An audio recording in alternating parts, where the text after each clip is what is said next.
MK. Stalin ഭരിക്കുന്ന തമിഴ്നാട്ടിൽ 1000-ലധികം കോടിയുടെ അഴിമതി പിടികൂടി കേന്ദ്ര എൻഫോഴ്സ്മെന്റ് അധികാരികൾ. തമിഴ്നാട് സ്റ്റേറ്റ് മാർക്കറ്റിംഗ് കോർപ്പറേഷൻ ലിമിറ്റഡിന് മദ്യം വിതരണം ചെയ്യുന്ന ഡിസ്റ്റിലറികൾ കുപ്പി നിർമ്മാണ കമ്പനികളുമായി സഹകരിച്ച് 1000 കോടി രൂപ തട്ടിയെടുത്തതായി ഇഡി കണ്ടെത്തി. മാത്രമല്ല, ഉദ്യോഗസ്ഥർക്ക് കൈക്കൂലിയായി നൽകിയതായി പറഞ്ഞു. മാർച്ച് 6 മുതൽ 4 ദിവസത്തേക്ക് ടാസ്മാക് ഹെഡ് ഓഫീസ്, ഡിപ്പോകൾ, ഡിസ്റ്റിലറികൾ, SNJ, Kals, Accord, SAIFL, Siva distillery എന്നിവയുടെ കോർപ്പറേറ്റ് ഓഫീസുകളിലും ഇഡി റെയ്ഡുകൾ തുടരുകയായിരുന്നു. 1000 കോടി രൂപയുടെ കൈക്കൂലി വെളിപ്പെടുത്തുന്ന രേഖകൾ ഇഡി കണ്ടെത്തിയതായും തീരുമാനമായ പണം ആർക്കാണ് ലഭിച്ചത് എന്ന് വ്യക്തമാക്കണമെന്ന് BJP എം.കെ. സ്റ്റാലിനോട് ആവശ്യപ്പെട്ടു. 1000 കോടിയുടെ അഴിമതി മറയ്ക്കാൻ എം.കെ. സ്റ്റാലിൻ ഇപ്പോൾ ഭാഷാ തീവ്രവാദം ഉപയോഗിക്കുകയാണ്. വിഷയം മാറ്റാൻ ഭാഷാ വിവാദവും പാർലമെന്റ് മണ്ഡല പുനർനിർണയവും ഉന്നയിക്കുകയാണെന്നും BJP കുറ്റപ്പെടുത്തി.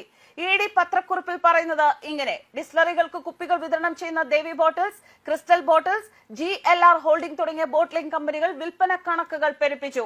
ഇല്ലാത്ത മദ്യക്കുപ്പികളുടെ കണക്കുകൾ കാട്ടി പണം വാങ്ങിച്ചു. ഇത് സർക്കാർ ഉടമസ്ഥതയിലുള്ള ഡിസ്റ്റിലറികളിൽ നിന്നും അധിക തുക അനുവദിക്കാനുള്ള കാരണമായി. ഇത്തരത്തിൽ 1000-ലധികം കോടി രൂപയുടെ അഴിമതിയാണ് നടന്നത്.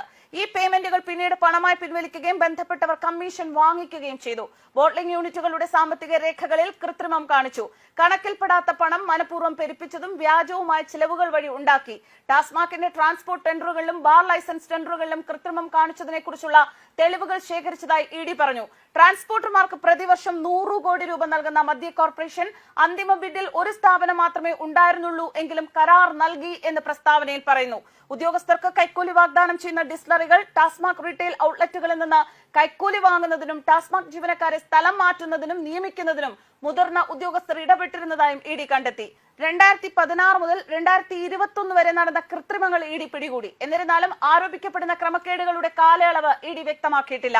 ബന്ധപ്പെട്ട ജീവനക്കാരുടെയും അസോസിയേറ്റുകളുടെയും പങ്ക്, ഡിസ്റ്റിലറികൾ, കുപ്പി നിർമ്മാണ കമ്പനികൾ, ടാസ്മാക്കുമായി ബന്ധപ്പെട്ട നിയമവിരുദ്ധ കാര്യങ്ങളിൽ മറ്റു പ്രധാന അസോസിയേറ്റുകൾ എന്നിവ അന്വേഷിക്കുന്നുണ്ടെന്നും ഇഡി സ്റ്റേറ്റ്മെന്റിൽ വ്യക്തമാക്കിയിരിക്കുന്നു. ഇതിനിടെ തമിഴ്നാട്ടിലെ ടാസ്മാക്കിലും മദ്യവിതരണ കമ്പനികളിലും എൻഫോഴ്സ്മെന്റ് ഡയറക്ടറേറ്റ് നടത്തുന്ന റെയ്ഡുകളിൽ നിന്ന് ശ്രദ്ധ തിരിക്കാൻ തമിഴ്നാട് മുഖ്യമന്ത്രി എം.കെ. സ്റ്റാലിൻ ഭാഷാ വിവാദം കത്തിക്കുന്നുവെന്ന് BJP ആരോപിച്ചു.